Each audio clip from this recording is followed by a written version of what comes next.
कहानी ट्रेन। ये ट्रेन रोज रुकती है नए स्टेशन पर, मिलाती है आपको एक नई कहानी और कई नए किरदारों से। तो सब सवार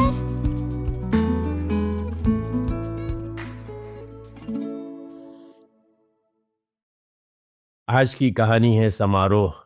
इसे प्रस्तुत किया है प्रथम ने और आवाज दी है अनीस आजमी ने।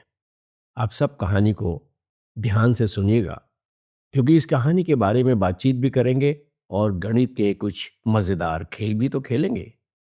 तो आइए सुनते हैं आज की कहानी समारोह। जंगल में जोर शोर से बंदर की शादी की तैयारियां चल रही थी। रंग बिरंगी सजावट की गई, जगह जगह आम के पत्तों और फूलों की मालाएं लटक रही थीं। ढोल नगाड़े खूब जोर से बज रहे थे, हर कोई उत्साहित था। बंदर ने पूरे जंगल में न्योता भेजा था ताकि सभी उसकी शादी में शामिल हों और खुशी मनाएं। शादी की रस्में शुरू हो गई। मेहंदी की रस्म के दौरान सभी नाच गाना कर रहे थे। तभी बाहर से तेज शोर की आवाज आने लगी। जब देखा तो पता चला कि कुछ जानवर गुस्से में थे। भेड़िया गुस्से में बोला, अरे हमारे चाचा को क्यों नहीं बुलाया? हाथी भी भड़क उठा, अरे मेरे मामा क्यों, उनका नाम क्यों नहीं है? उन्हें भी नहीं बुलाया।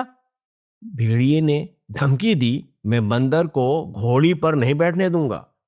बंदर बेचारा घबरा गया, अरे मैंने तो सभी को न्योता दिया था। कौवा तुरंत बोला, भाई मैंने भोलू भालू से मिलकर जानकारी के आधार पर मेहमानों की सूची बनाई थी। अब उनकी नजर भालू पर गई। भालू ने शर्माते हुए अपना मोटा रजिस्टर खोला। कुछ देर पन्ने पलटते पलटते फिर धीरे से कौवे के कान में फुसफुसाया, भाई गलती से मैंने पुरानी वाली जानकारी दे दी। लेकिन कौवा चुप रहने वाला कहाँ था। वो जोर से बोला, अरे सुनो, भालू ने ही गलत जानकारी दी थी। सभी भालू की ओर देखने लगे। भालू बोला, मुझे माफ कर दो, मुझे माफ कर दो दोस्तों, मेरी भूल की वजह से इतनी बड़ी गड़बड़ हो गई है। फिर क्या था, तोते को सही जानकारी सौंपी गई।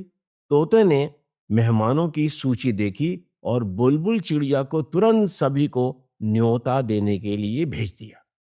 बुलबुल ने पंख फैलाए और चहचहाते हुए सारे जंगल को निमंत्रण बांट दिया। जल्दी ही सारे गुस्साए जानवर भी शादी में आ गए।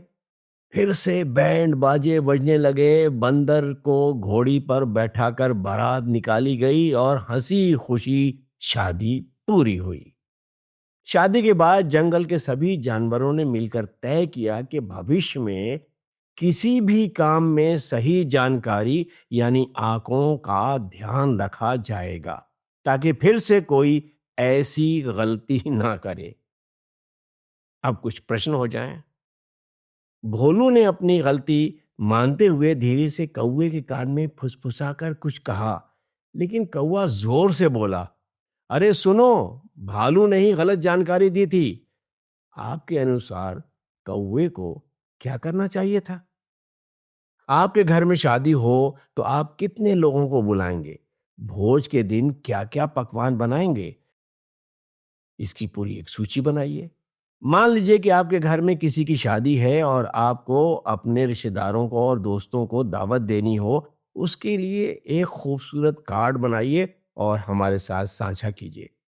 अंदाजा लगाइए कि बंदर की शादी में कुल कितना खर्च हुआ होगा। कल मुलाकात होगी गणित की एक अच्छी और मजेदार कहानी के साथ।